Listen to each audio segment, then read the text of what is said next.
The people that walked in darkness have seen a great light.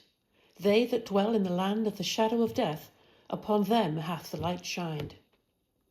For unto us a child is born, unto us a son is given, and the government shall be upon his shoulder, and his name shall be called Wonderful, Counselor, the Mighty God, the Everlasting Father, the Prince of Peace.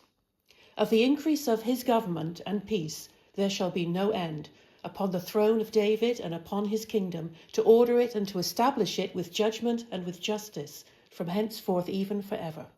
The zeal of the Lord of hosts will perform this.